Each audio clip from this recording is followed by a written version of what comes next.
going to the Final Four. The following is a Learfield presentation of the Oregon Sports Network. And Oregon is going to play in the national championship game. This is Duck Insider. We need to get community. We need this thing to be bigger than just our little circle of players and coaches. Are you kidding me? Touchdown, Oregon. With 2 seconds on the clock, he hits it! That's the bigger picture in this thing, allowing the community to celebrate the hard work, blue-collar mentality this group brings to the table. And the Ducks have won it! The Ducks have won! We get to struggle together, and we get to have joy together. Dante will dribble it out! The Ducks are Pac-12 tournament champions! I am so proud right now to be the head coach at Oregon. Oregon's a Fiesta Bowl champion in a 12-win season. This is Duck Insider on the Oregon Sports Network from Learfield, presented by OnPoint Community Credit Union. People are the point. Now let's go live to the Country Financial Studio to talk Oregon Duck Athletics. Multiple game days today. Oregon softball in the regionals in Norman, Oklahoma, 2:30 Pacific time. If you're live with us in the 1 o'clock hour, Knight Urezki's got the call on KWVA. It's also on ESPN+. A lot of games going on around the softball tournament that we'll keep you up to date on throughout the 1 o'clock hour. Oregon against the Terriers of Boston U today. Also teeing off shortly in the NCAA Championships in Carlsbad, California. In fact, an update on Oregon women's golf. The Ducks are going to tee off at 1:17, 16 minutes from now. If you're live with us in the 1 o'clock hour, best of luck to Derek Radley's Oregon women's golf team. Ducks are one of the last teams to tee off. Following Oregon, it's Duke, Ole Miss, Texas, and then everybody else has gotten going. Actually, that's not even true. I'm reading it wrong. The Ducks are one of the last teams, apart from Texas A&M and Arizona State, to tee off. Everyone else has already gotten underway. We'll see. The NCAA Championships at La Costa Champions Course, the D1 Women's Championship underway. It's a par 72, 6,297 yards. That's a lot. That's a lot. In Carlsbad, California, Ducks trying to stay above that cut line, and a great way to do that, get something done in round one. Also today, some news on Oregon track and field that we'll get to, and it's Oregon baseball game day. The Ducks got a win last night. We'll hear from Mark Wazakowski. Oregon over Washington State to take game one. They've clinched a top 4 seed in the Pac-12 tournament. Ducks can clinch a top 3 seed with a win tonight. We'll break down the scenarios for you. It's Oregon baseball game day, 5:45 pregame show here on the Oregon Sports Network. Myself and Ryan Milano will have the call. I think I'll be there. Still here. Still waiting to get the phone call. If my phone rings during the show today, Caden's taking over, and he's got the show the rest of the way. Shiloh will be here too. Scott. Scott will talk about Star Wars with everybody for the next hour. It's very possible that could happen. In all seriousness, though, still awaiting the phone call that we're headed to the hospital. And if I'm not on the baseball broadcast tonight, then y'all know why. If I'm not on the baseball broadcast tomorrow, then y'all know why. We're really looking forward to it. I'm excited. Very excited. Track and field also. Some great news today for Oregon track and field and some very deserving honors to get into. Let's begin. Jada Ross and Jerry Schumacher have been voted the Pac-12 Women's Field Athlete and Coach of the Year as announced by the league office today. The UO women won a 3rd consecutive Pac-12 team title and 14th overall last weekend in Boulder, Colorado. Ross becomes the Ducks' 4th Pac-12 Women's Field Athlete of the Year, joining the exclusive list already featuring Breanne Tyson, now Breanne Tyson-Eaton, 2010 and 2012, Janet Prandini in 2014, and Jasmine Todd in 2015. For a 2nd consecutive season, Jerry Schumacher takes home the top coaching honors. Congratulations to both of them. A little more detail. Ross, a 2-time champion at the conference meet, won the shot put and discus. Good for 20 points toward the Ducks total. After runner-up finishes the previous 2 years, Ross won the shot put with a best mark of the year, more than 7 feet clear of the rest of the field. The measure was her 6th beyond 19 meters this season. And on the final day of competition, Ross registered a lifetime best of just shy of 60 meters to win the discus and moved to number 2 on the program's all-time list. Coupled with Shelby Moran's 4th place finish, the UO throw standouts tallied 15 points in that event. From Medford, the Oregon native broke the collegiate record in the shot put with her 19.71 meter outing at the Triton Invitational back in April, a measure she later tied 3 weeks later. She tied it at the Desert Heat Classic. Ross was named the Pac-12 Field Athlete of the Week following each meet and is one of 10 on the latest Bowerman watch list. Congratulations to the Pac-12 Women's Field Athlete of the Year, Jada Ross. Now, the Women of Oregon, the number 3 team in the country for a 3rd consecutive week, scored 150 points on their way to the Pac-12 team title. The Oregon women posted 11 top 3 event finishes, including 6 Pac-12 titles, with double wins from Ross and Jaden Mays, the champion in the 100 and the 200 meter races. And in an across-the-board contribution, the Ducks scored in 17 of 21 events, which is a formula for success. As a result, Jerry Schumacher, the Pac-12 Women's Coach of the Year on the outdoor side. Pretty impressive for Jerry Schumacher and the Oregon women. Now, all time, the Pac-12 track and field awards have often gone to the Ducks. The track athlete of the year did go to Jasmine Jones from USC, and then the freshman of the year went to Madison White from USC. So USC and Oregon splitting the awards on the women's side. USC, Cal, Washington took home a couple of the awards on the men's side. All conference end-of-the-year awards are all selected by the league's coaches, the ones that know them the best. The league's coaches making these decisions. Ducks now get ready, though, as postseason continues. Already took home 1 title, now trying to take home a little bit more hardware. The 2024 NCAA West prelims will run May 22nd through 25th next week in Fayetteville, Arkansas. The team is sending 44 qualifiers, 17 men, 27 women to the meet. The top 12 in each event from both regional sites advance to the NCAA Outdoor Championships that are held June 5th through 8th right here in Eugene at Hayward Field. Tracktown USA should be the permanent host. It just should be the permanent host. Tickets for the 2024 NCAA Championships, both all session and single day, are currently on sale. Hope to see you all at Hayward Field. And here's hoping that all 44 entries for the upcoming NCAA West preliminary get through. Regional selections and national qualifiers in the combined events were released yesterday afternoon. This year's meet will be contested at the John McDonnell Field in Fayetteville. The 44 entries, I mentioned the 17 men, 27 women, are represented by 37 individuals and 3 relays.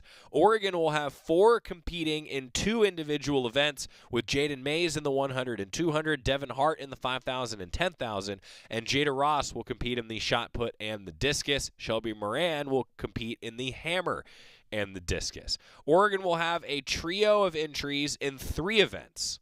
Elliot Cook, Reinhard Harrison, and Tomas Palfrey in the men's 1500, Claudia Kazmariska, Mia Barnett, and Melissa Berry in the women's 1500, and Maddie Elmore, Solana Yadides, and Dalia Frias in the women's 5,000 meters. The Ducks have a lot of opportunities to score in multiple events in the NCAA West prelim.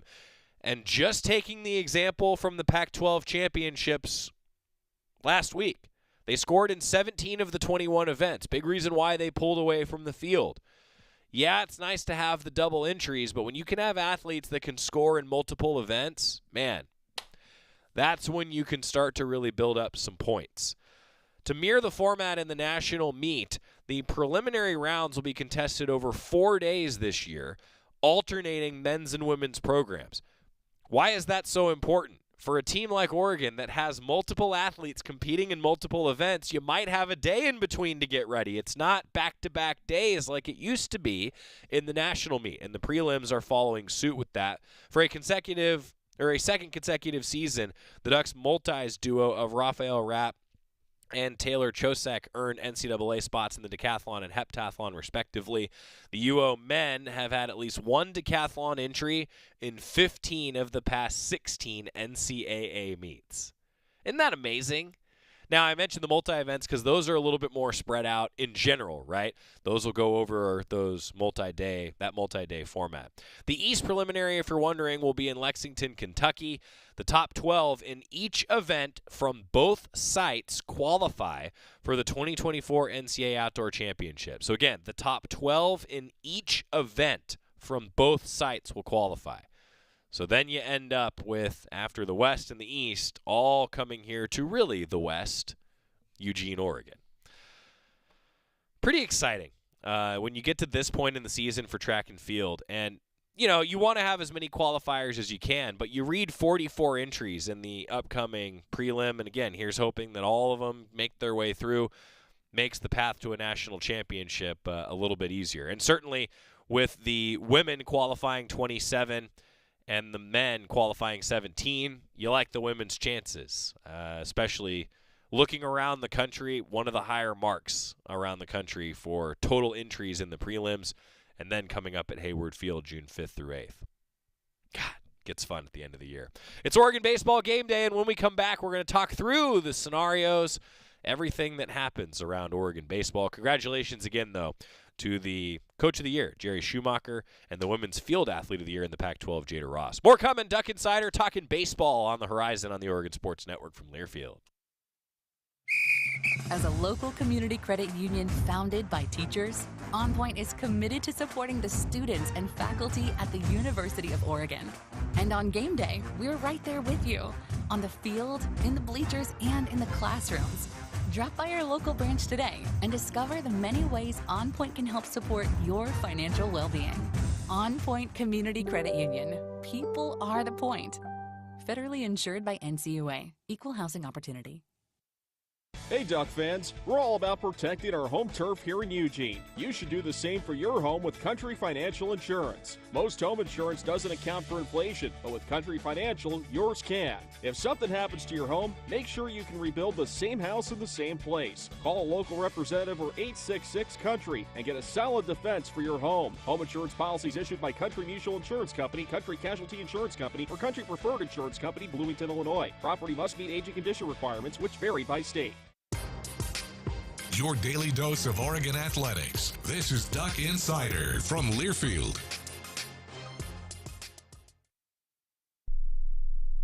What is dedication? My biggest fear in the middle of my addiction was that my kids wouldn't have a father. And I started thinking, you know what? This isn't my story. I definitely had to become a better man to be a better father. It's important to me that my kids are empowered and truly believe that if they can think it, they can do it. That's dedication. Visit fatherhood.gov to hear more. Brought to you by the U.S. Department of Health and Human Services and the Ad Council. This is your captain. We are going to be experiencing some slight turbulence. Please fasten your... Oh, hold on. Just got a video of my cat. Imagine the pilot of an airplane was as confident as you are texting and driving. Seems kind of crazy when you put it like that.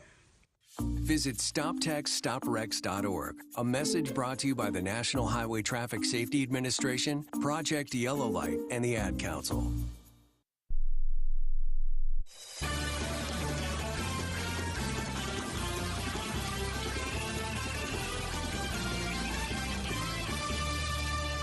Back on Duck Insider, presented by OnPoint Community Credit Union. Joey Mack in the Country Financial Studio. The Duck baseball squad, after a nice 9-2 win last night, getting ready for the 5:45 pregame show tonight on the Oregon Sports Network in Game 2 against Washington State. Some of the takeaways. Ducks capitalized on offensive opportunities last night. Mark Wasikowski said that he wanted to get out to an early lead. The Ducks got out to an early lead thanks to Mason Neville. 6 of Oregon's 9 runs were on base via a walk or a hit by pitch. Oregon also had 6 two-out RBI. And Mason Neville had 2 home runs in the first 2 innings, including 5 runs batted in. Ducks got out to a 5-1 lead after 2, and I thought it was really important after Mason Neville hit the home run in the first.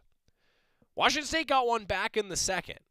Then Mason DeVille hits the home run in the third. Came with 2 outs after a hit batter in front of him, and Ducks capitalized. Got out to a 5-1 lead, added another to make it 6-1, and yet again, whenever Washington State got just an ounce of momentum, in the 6th inning, solo home run, then R.J. Gordon responds with a strike him out, throw him out to end the inning after that home run was hit.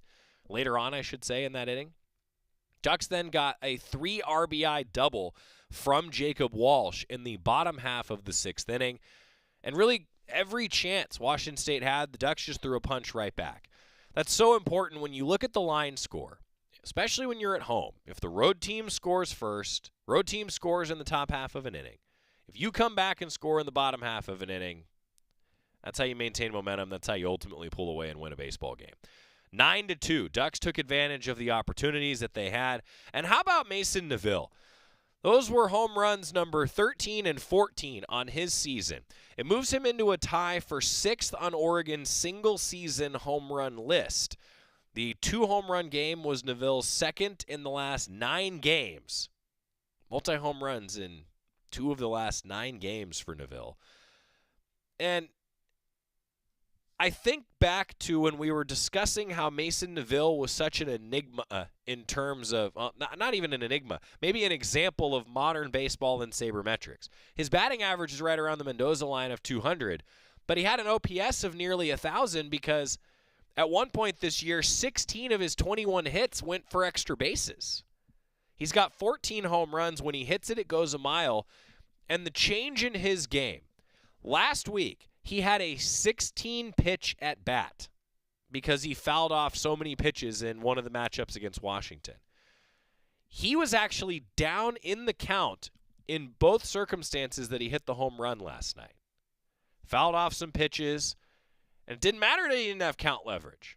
Hit a couple home runs because he got pitches to hit after he forced the pitcher to come into the zone. That evolution in his game, boy, pretty next level with Mason DeVille now. What he's been doing, he's gotten hot at the right time. And it was good to see Jacob Walsh after 3 straight strikeouts. It was great to see Jacob Walsh get a 3 RBI knock. Didn't exactly cream the ball, just hit it to center field, put it in play, good things happen. Got the win. Ducks now getting ready for the second game of the series against the Cougs tonight with a 6 o'clock first pitch. And the Pac-12 standings get a little bit interesting. Ducks with a big one tonight. Grayson Grinsell gets the ball. Arizona is 19-9 after losing to the Beavers last night. Oregon State is 18-9, and then it's Oregon at 17-11. Utah was up and lost 6-5 at USC last night. The Utes are 16-12. Arizona State is in the clubhouse. They're playing Texas Tech, and they pummeled Texas Tech last night. It was 21-5. Arizona State beat Texas Tech. In that non-conference matchup, Arizona State's really coming on strong here at the end of the season. They're up to 30-24 overall, 17-13 in league. Well, if Oregon wins tonight, the Ducks clinch the advantage over Utah, Arizona State, and USC. That would mean Oregon is guaranteed to not play in the Pac-12 tournament until Wednesday. So the way the standings set up, Utah can still be caught by USC, who's a half game behind them, and they play each other tonight. Then it's Cal 15-13, and then the rest of the standings, including the Cougs, who are now 9-19. With the win, Oregon now 35-16, 17-11 in Pac-12 play, locked up at least a top 4 seed in next week's Pac-12 tournament. The Ducks can still finish as high as 2nd in the Pac-12 standings. The way the scenarios work out for the Pac-12 tournament, if the Ducks are the 2 seed, they'd play in the 10 a.m. game on Wednesday and Thursday. If they're the 3 seed, they would play in the 2:30 game on Wednesday and Thursday. Say the Ducks end up dropping this series to Washington State, they'd end up likely as the 4 seed, or would be the 4 seed. And in the 4 seed, they'd be in the 2:30 matchup on Tuesday and the 2:30 matchup on Thursday. The Pac-12 baseball tournament begins with pool play. Every team is guaranteed 2 games. Pool play Tuesday, Wednesday, and Thursday before the semifinals on Friday, and the championship is on Saturday. The scenarios are plentiful, but at the end of the day, if the Ducks take care of business, they might be able to move into 2nd in the Pac-12 and have a pretty doggone good resume to potentially host in the regional round. Mark Wasikowski broke down the win last night and gets us set for the matchup coming up with the Cougs game 2 this evening at 6 o'clock. Let's hear from Waz, the Oregon baseball head coach, brought to you by the Willamette Valley Cancer Institute and Research Center. Fight like a duck with exceptional cancer care close to home. Waz and his Ducks, they were fighting last night. Game one, how do you feel like your team did overall out there today? I thought they played a complete game. Got a good start from R.J. Gordon, got some really clutch swings from Mason DeVille, some good at-bats to lead to Mason having the traffic on the bases to where those counted for more than one run, the home runs I'm talking about, and then late in the ball game to have Jacob extend the lead with that single. The guy had to go for it, you know, and center, you can't fault their player. He made a really great effort on the play, and it got away from him. I did make the play, and we were able to get 3 on that. That was a big swing by Jacob. With Mason, just what have you seen from him recently? I think that's his 8th home run in conference play. He's one of your better hitters in conference play. Just what have you seen from the last couple of weeks? Mason was a top 50 player coming out of high school. We recruited him hard, and we fell short in the recruiting battle out of high school. It was really disappointing to me. Falling short in a recruiting battle, you don't want to do that, especially when you think you're the best program. To have a young guy like himself come and join, and at that time he disagreed, and then he joined us afterwards. And so, you know, I wish I just had, and my staff had, another year of development with him. We would have loved to have been a part of his first year out of high school. And I think just now we're getting late in the year, and you see how talented he is and just the development and the growth that he's had over the course of the year. That's why, you know, on the greedy side, I would have loved to have had him for another year, and that's why we recruited him so hard out of high school, is because we felt like he was that type of guy that could be a real difference maker that you're seeing. So at high school, you felt like this was where he was going in, like his trajectory as a prospect to come through the system and kind of be, you know, this home run power, this guy. Yeah, I mean, he, like all of them, they need help. You know, they're not perfect. Even the kids that have signed and been a part of signing and get drafted in the first round, those kids need help, you know, and oftentimes they go off into pro ball and they struggle. I'm a big believer in college. You know, I think college is the right path for every one of these kids. Doesn't matter who they are. And we've seen that across the country with how good college baseball is. And you know, Mason was just a great example. So is Jacob Walsh and all these kids. When they come to college, they get a chance to develop and grow in the facilities that we have, and having all the dining hall situations, the food, and everything that we're able to help these student athletes with. This is way better than professional baseball straight out of the chute. What did you see from RJ tonight? Just bouncing back after last week against Washington and the one before that against Utah. His velocity was back up. It was great to see. I think it wasn't his season best velocity, but it was up there with the best velo that he's had all year. And so that just tells you how strong the kid is. You know, one day short on rest isn't a big deal for these guys. You know, in the big leagues, those guys are going, you know, 4 days rest, and every 5th day they're getting rolled out there. And so actually the college slate is a little bit more, it's easier on the arm than it would be in pro ball. So he's just a strong kid, and he's worked his tail off to get to a point where he's resilient, and you know, him having the best velocity that he's had now in some time on one shorter day is a testament to how strong he is, and Daryl Hunter's working the weight room with him. RJ pitches with a fire and a passion out there. What does that energy that he brings to the diamond bring to the team? Well, I think you said it. The fire and the energy brings a ton to the team. You know, we feel it. But yet you feel it from RJ when he's in the weight room. You know, when you see the guy in the weight room and you see the guy stacking plates on a squat rack, that is really, really hard work for a student athlete, and his grind and his dedication to his conditioning and his diet and the whole body of work. That's when you really go to battle for a guy, and you want to see that student athlete succeed at that level, and so do his peers, because they see what he goes through. The commitment's extreme, and so that's why you see. I thought he was in control tonight. I thought he used his breath. I thought he used a lot of the tools Brian Kane has brought to the table to help our program, and he was better control of his body, which allowed him to be in better control of his performance. What's the importance of demonstrating that you're able to score runs late in the game, even when you have a pretty substantial lead? Well, we wanted to score more. You know, if there was one gripe, we didn't execute a couple things late in the ball game that could have allowed us to score more runs. You don't know in college baseball. You know, we're going to look at box scores probably from tonight. You're going to see box scores that had 7, 8, 9, 10 plus runs in an inning out there all over the country. And so, you know, I was brought up basically by Coach Lopez, who used to say, you know, 2 grand slams is enough. Those days are done. You know, those days are done where You just need to keep playing. It's almost like Steve Spurrier football now. When I was at Florida and Steve Spurrier was the guy that, he didn't hand the ball off in the third quarter when they were up by 3 touchdowns. Every play he had in his mind was to score a touchdown. And so I think that's the direction of college baseball now because of the offense that has been increasing, and it's at a high point right now. And so we're always going to try to score runs, and there are no unwritten rules for us. As you are looking at those box scores from across the country, obviously meaningful weekend with Pac-12 tournament coming up. How much weight are you putting on those other games in the conference? Well, they affect seeding and they affect a lot of things out there. And so, you're going to watch them. I'd lie if I said I didn't, because we want to finish as high as we can. And right now, if things go in our direction, then we can finish in second place. And that's what we want to do. We'd want to finish in first place. We can't do that. We can only finish in second place potentially. And that means we need to take care of our business for the next 2 nights. We did tonight. That's one step. So happy about that. And we've got more work to do. How big was it for Featherston to have those 2 perfect innings and keep the lead where it was? Massive, and he's been reliable. That's a great question. He's been as reliable as anybody we've had down there, and for a freshman to grow and be that good, that's what Team USA saw in him when he was 14, 15 years old, and that's why he was such a critical part of that team, and he's a huge part of our team.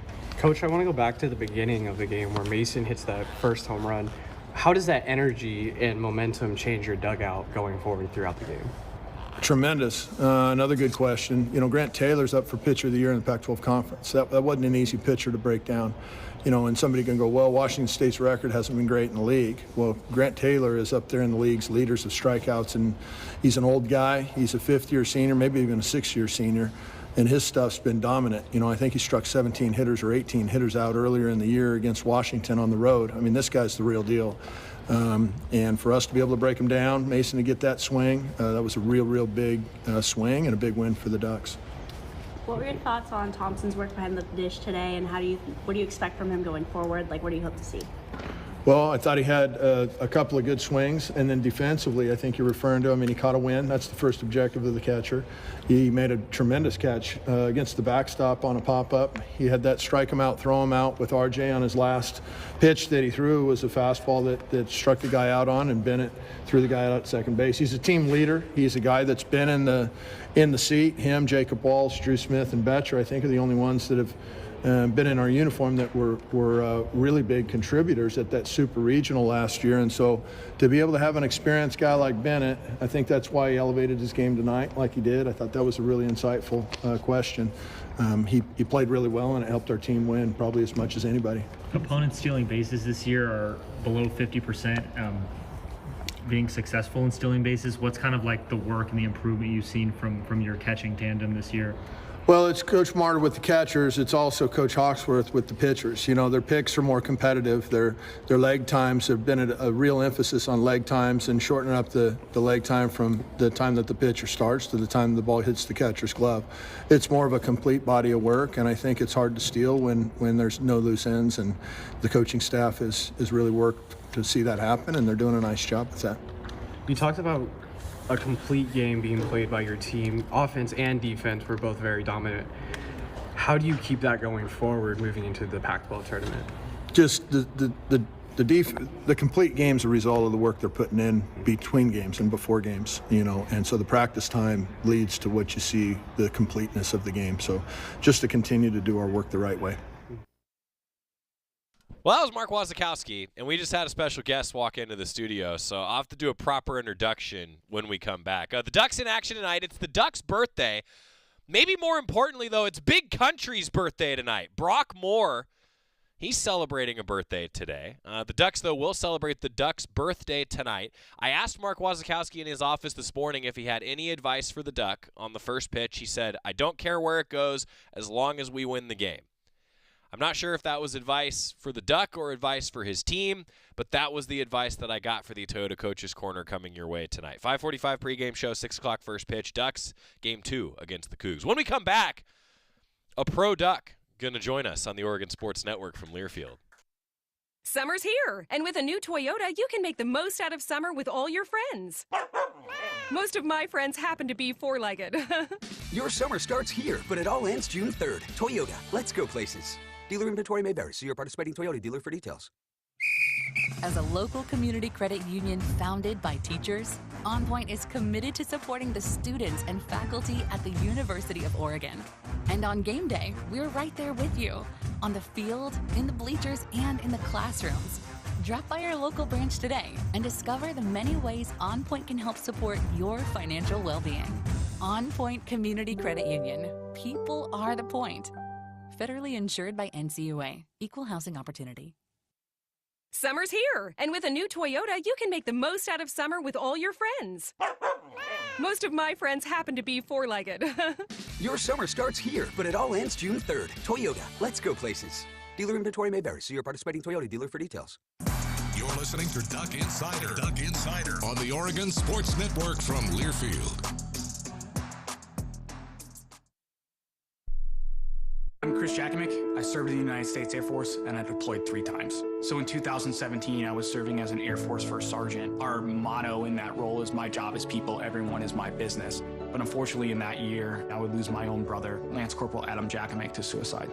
The majority of veteran suicides are from guns. I store my weapons securely, not only for myself, but for my family. Store all your guns securely. Help stop suicide. My service never stops. Brought to you by End Family Fire and the Ad Council. Babes, what are you doing? What? I'm just mowing the lawn. No, it's blazing hot and dry out here. Don't you remember? Smokey Bear says. Avoid using power equipment when it's windy or dry. Where'd you learn this? Oh, it's on SmokeyBear.com with many other wildfire prevention tips. Right. Thanks, honey bear.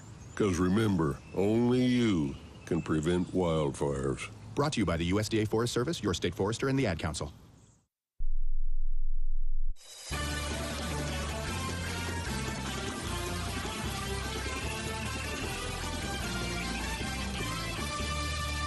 You know, I love it sometimes when a plan comes together. So this was planned literally yesterday because what's going on around the University of Oregon campus today, Discover You Student Athlete Workshop, and a pro duck is part of it. John Strong is here, folks. John is a pro duck, the voice of American soccer, has done multiple World Cups, is a graduate of the University of Oregon, a proud duck, and he looks really good in a suit. Thank you. I appreciate that. Yeah, you clean up nice. They invest a lot of money to make me look presentable on camera. They do for me, too. You know, it's I like that pullover, though. Yeah. I was going to ask for one of those. I don't know if that's I think we can give you standard issue or how that works. I think we can probably figure that out. Sweet. What size shoe do you wear? I don't know. Oh, really? Why? You asked me that live? I don't know. Well, 10 so or this 11? is a size 14. That's and a bit too big for me. I joked that I had to move the custom duck blazers.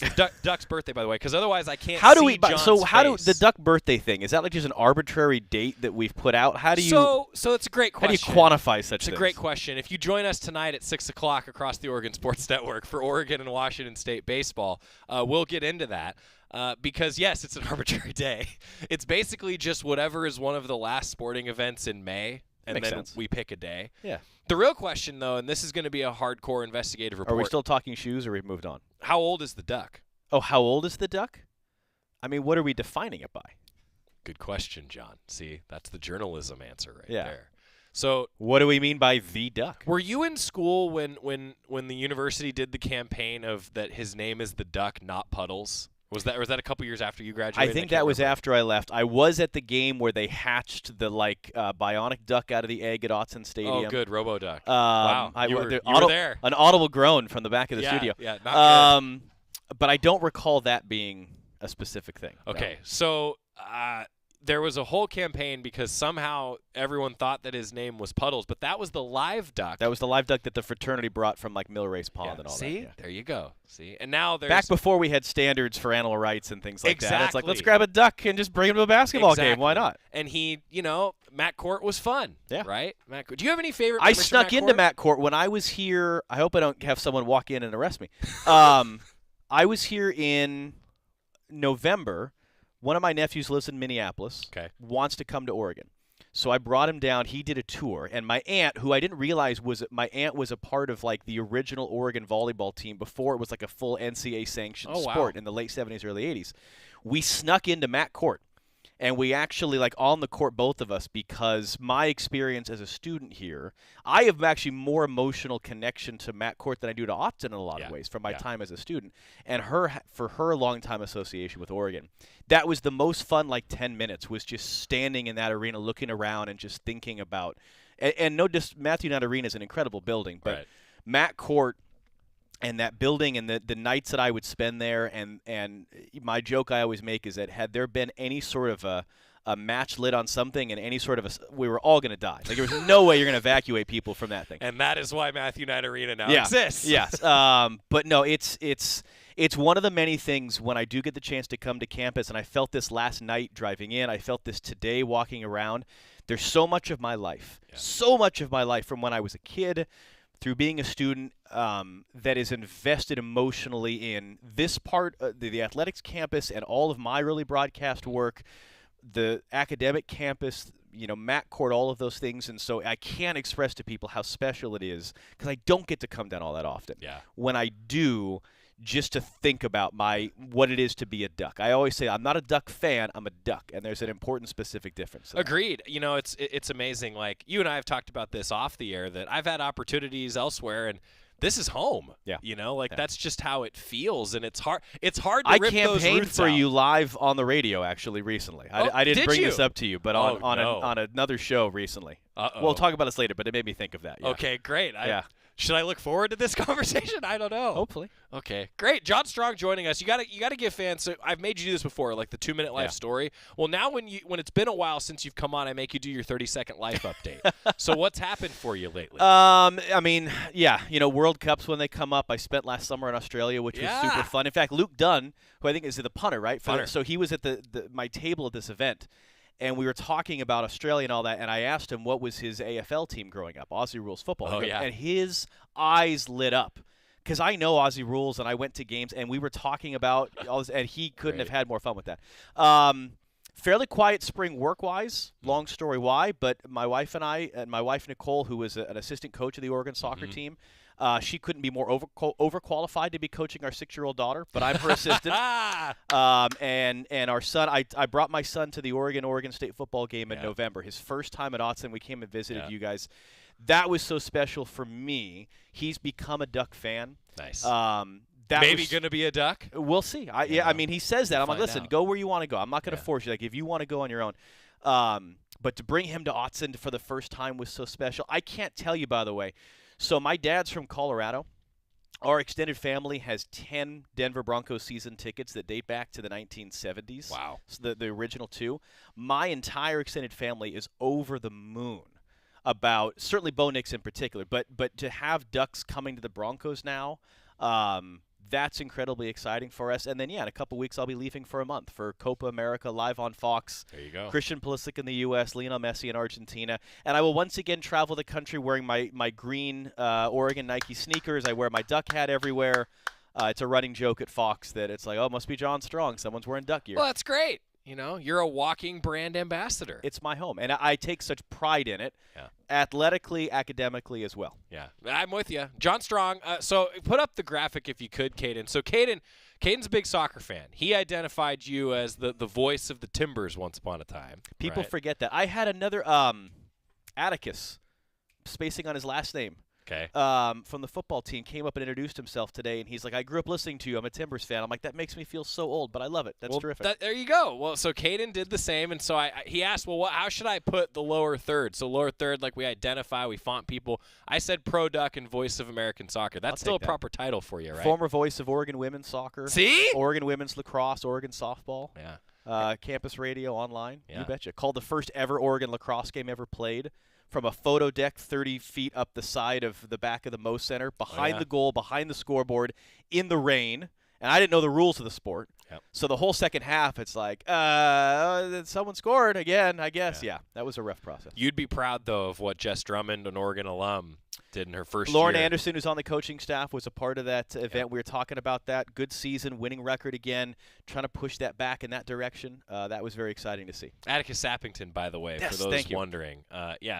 That makes sense, growing up as a Timbers fan. So that makes you feel old, though? In a good way. I love that. It wasn't that long ago. It was. I mean, I left the Timbers in 2013. That's not that long ago. It's 11 years. I mean. But I love stuff like that. It makes me happy that I've been doing this long enough that there is someone like that who's a college kid being like, I grew up listening. I'm like, that's so cool that I've had this job. Yeah, so Knight Ureski, current voice of the Oregon softball team, he's going to be on the air at 2:30 here coming up this afternoon. He's in Norman, Oklahoma. So as a KWVA that's right. guy, I saw they got put in the Oklahoma Regional. But still, as a KWVA, two KWVA alums here, right? Yeah. Like, they're on the road. I love it. No, it blows my mind. Yeah, it's awesome. When trying to explain to some of the football players today who are asking about student broadcasts, and stuff, I can't even explain to you how much work Eric and I had to put in just to get this stuff on. And again, for people that don't know, my buddy Eric, who I did all this campus radio stuff with, we called Oregon softball together.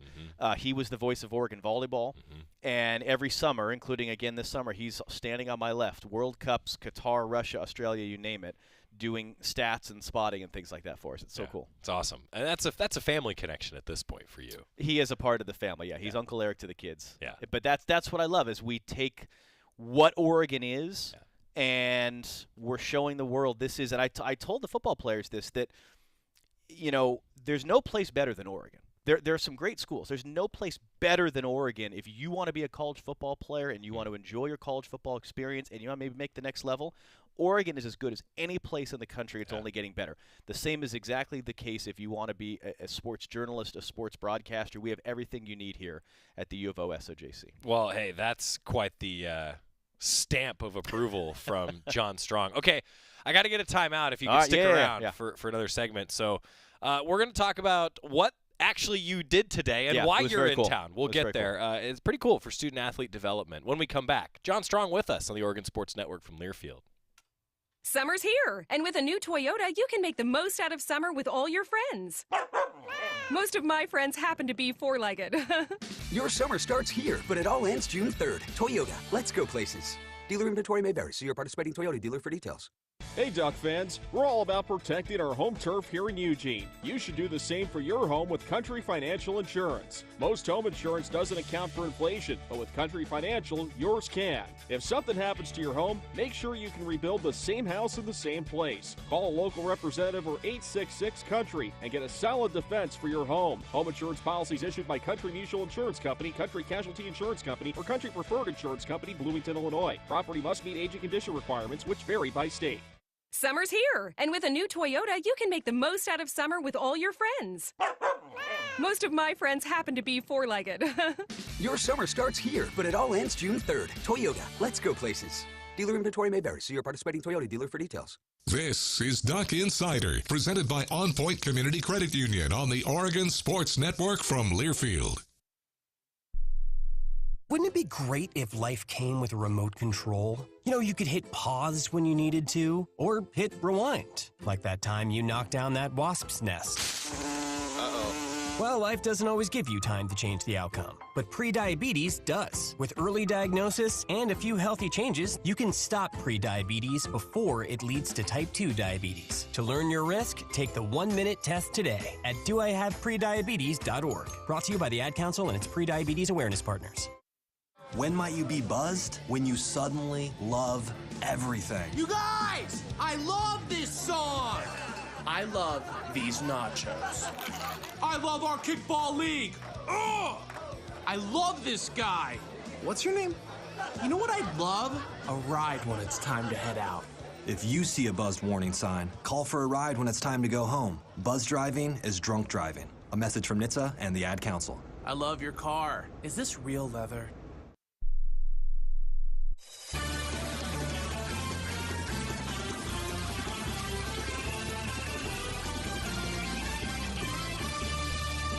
Surprise guest in the studios. We welcome you back to Duck Insider, presented by OnPoint Community Credit Union. John Strong, a pro Duck with us. You've now been doing World Cup broadcasts. You've done, what, 2? 2 men, 2 women, so 4. Yeah. So 4. I mean, that's a lot. It still blows my mind I got to do 1. Yeah. I mean, again, coming back here and thinking about when I did a speech for it was one of the journalism classes in the fall, and I played for them the clip of me calling Nicole Garbin's goal for Oregon soccer to upset #1 UCLA in 2006. And then the next call was the winning penalty for Argentina to win the World Cup, which is the most-watched men's soccer game in U.S. TV history. And I'm like, that's the line right there of where I was and where I am now. It's amazing. Nicole Garvin now on the Oregon Athletics Hall of Fame committee and a member of the Hall of Fame As herself. well she should be. Yeah. And by the way, Tough would job. have, had the women's league not collapsed, if she was coming out now, she's a first-round draft pick in NWSL. No question. She was an outrageously talented player and was just like a lot of women, like my wife as well, just there wasn't the opportunity there. As a soccer fan, the growth of that sport, especially you being in Portland, I mean, you see what the attendance is like. Yeah. Got to be cool to see that. It's amazing to see the Thorns. I think that's the next step is to, and I'm going to be seeing Graham Abel when we're done here, is Nice. how do we, continue to move the soccer program forward here and get to that point where you can see Ducks making that transition. And there's been a couple of Ducks already that have come in NWSL, which is terrific, and build, as it is in so many sports here.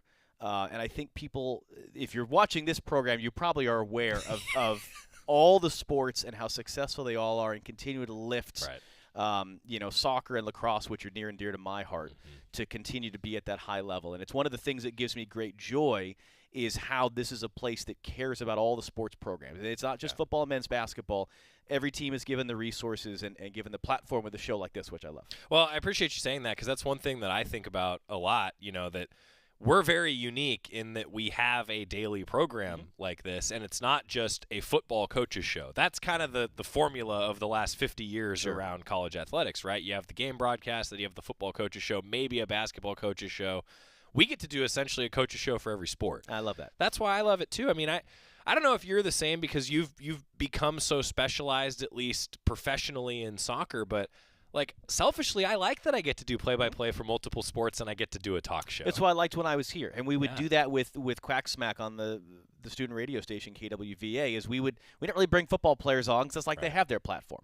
Right. And let's get athletes from the other sports and the club sports and really give that all because, again, if you're a Duck, you're a Duck. And it doesn't discriminate by sport or whatever else. John Strong with us. So how we got you into town, though? Take us through it if you could. So I'm a part of something called The Network, and it is quite literally a network of Oregon alums, and it has sort of grown and morphed over the years. But the idea being, how are we taking care of student-athletes once they're done being student-athletes? Yep. What are we doing to leverage the incredible alumni network at the University of Oregon to, while they are students, make sure they're getting professional opportunities that we don't think about you miss when you're an athlete. You can't get an internship. You can't do some of the stuff that you and I did. Right. You got practice. You got film study. You got all these different things. And then also, how do we help connect them with employers once they're done? So the focus of today, and I will say Dan Lanning's been a huge champion of this, and he was sitting at my table at lunch, and I said this to him. It's one of the things that gives me pride to say I'm a Duck, is you can tell that Dan Lanning, his staff, Usman Kamara, everyone else that's around the program, they care about these young men. And the athletic department cares about the athletes. And that's really special to me. So a lot of what we were doing today, Joel Klatt, Fox Sports #1 college football analyst, gave a keynote speech, is when football ends, which it will, whether it's tomorrow or in a year after a 15-year Hall of Fame NFL career, what happens then? Then what? And so I was a part of a smaller group. George Reister, former Oregon NFL tight end, who's a radio host now on Sirius XM and also at Fox Sports Radio. He and I were part of this, of jobs in sports media. And how do you do that? What does that mean? What are things that you guys can be doing right here and now? What does it really take to find that job in sports media? And if it's being an analyst for a football game, that's great. If it's being a radio host, whatever it is. And so it was neat to do that, to sit and talk with some of the kids. Tez Johnson was at my table as well, and hearing a little bit from him and how we were talking at one point about how do you handle pressure? How do you handle the noise? It's relevant in my job as well, and it was interesting to sort of hear some of his perspective on it and just give them a sense of there's a whole network and a community of alums that want you to succeed as humans. Far more – listen, sports is sports, and the football team's going to win or lose games, and you can't control that. And so for me, my pride is being a Duck and to be a part of something where how are we helping you become fully formed humans in addition to good football players? Yeah, it's a huge deal for everybody beyond the sport, right? I mean, it's something that comes up in a lot of conversations that I have with student athletes. And now I have to ask you, did you talk to Marcus Harper? I did not, no. All right, well, He'll call you. Okay, good. Yeah. My door's open. That guy is going to take my job and do it 30 times better someday. The amount of great interviews and personality. So here's the 2-minute life story that I always ask everybody. Marcus told his entire 2-minute life story by what foods he consumed over the course of his life. Oh, I like that. And how it changed him as an offensive lineman. I like that. And so he said, well, No, wait, I did. Marcus came up to me after. That's right. Yes. Knew it. Because I was talking to him last year, and then he came up. Yeah, okay. Harp gets it. He described his entire life as when he fell in love with the milkshake. I like that. Yeah, I mean, you can't make this up. It is. But that's the thing. How do we make sure they're getting those opportunities to pursue that now, understanding that and I will say, too, it's also a differentiator in recruiting. That's just the reality of it. And if you can sit on that proverbial living room couch and say, not only are we going to give your son the opportunity to win football games and maybe make the next level of professional football, we're also going to make sure we're taking care of your son as a person and making sure he has opportunities when he's done playing football. I think that's a big part of it, too. I hope so. There's no doubt about it. What else should fans know? What else is on your mind these days? I love this place, man. There's so many memories. I was telling some people, my grandfather, who passed away a couple years ago, student manager of the 1952 Oregon Webfoots football team. Webfoots, baby. Before they were even the Ducks, speaking of Ducks' birthday. Growing up and coming to games at Autzen, being able to bring my son, being able to go around the world wearing Duck stuff. And I had a conversation at a coffee store in Adelaide, Australia about the Oregon Ducks because I had my Ducks hat on. I had a woman once it was the customs at the airport asked me why I was such a big Donald Duck fan. And I'm like, well, no, this is actually but it just this place made me, and I'm so proud to be able to say that, and it gives me such pride, that people here like you or the journalism school want to claim me.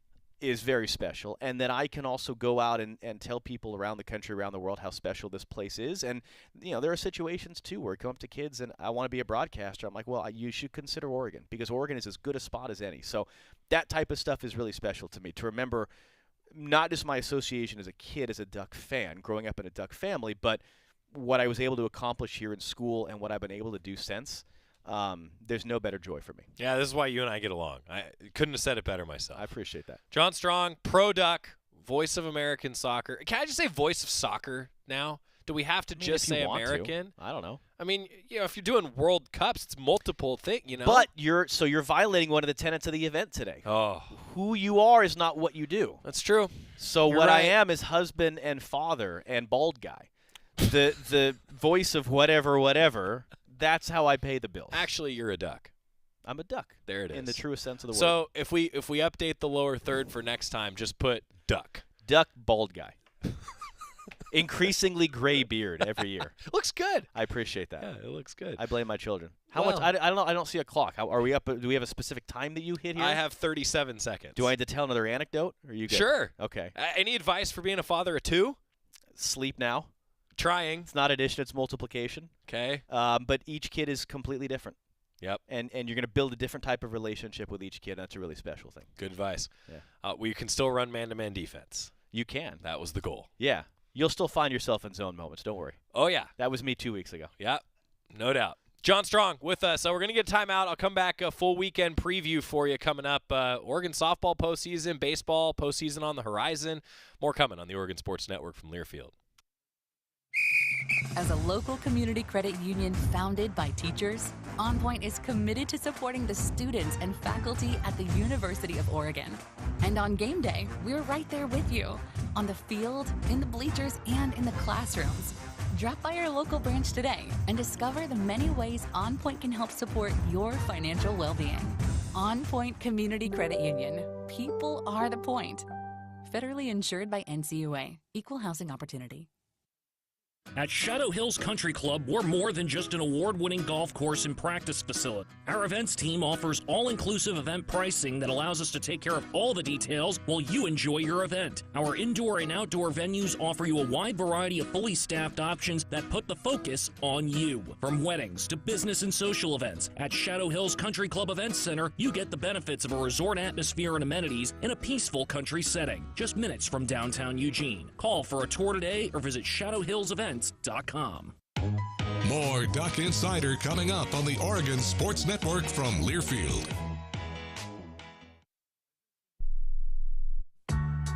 When you're high, you feel different.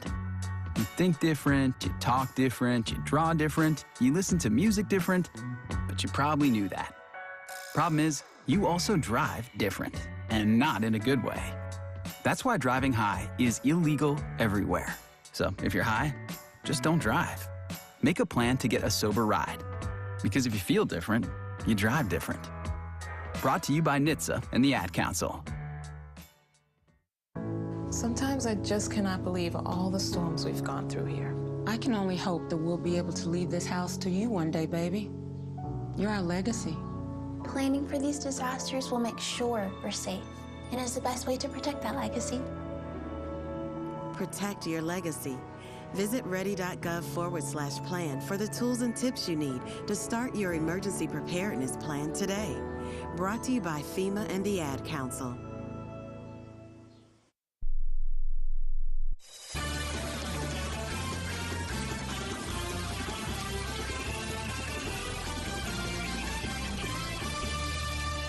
All right, the important question coming in on, what was it, on the Facebook stream, Caden?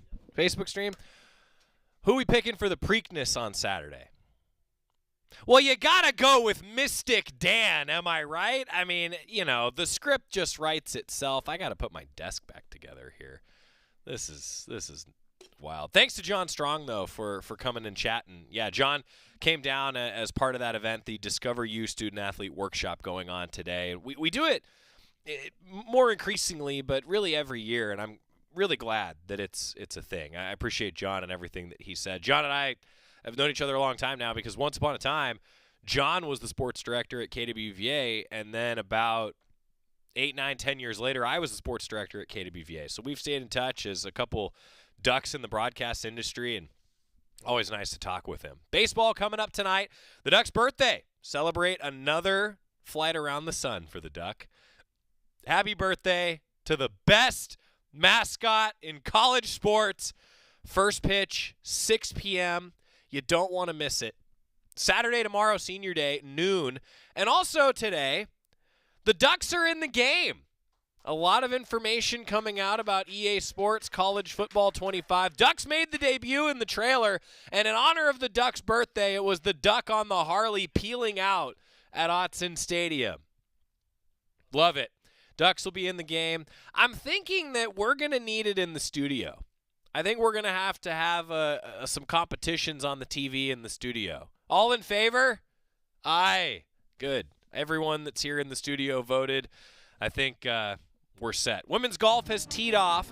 The national championship stroke play portion is underway. Best of luck to Derek Radley and the Oregon women's golf team. Coming up, Oregon softball in the Norman Regional. The Ducks scheduled for a 2:30 start. It's on ESPN+. The hometown call with Knight Urezki. He's got the call on KWVA, voice of the Ducks softball team. So we've got a lot going on. See you at PK Park tonight. See you at PK Park at noon. Go Ducks, huh? Hi, I'm Danica Patrick. Watching my nieces grow, play, and learn is amazing, but not every child gets to be carefree. 1 in 6 kids in the U.S. are hungry. This breaks my heart, and it's something that Feeding America is working to change. Each year, the Feeding America network of food banks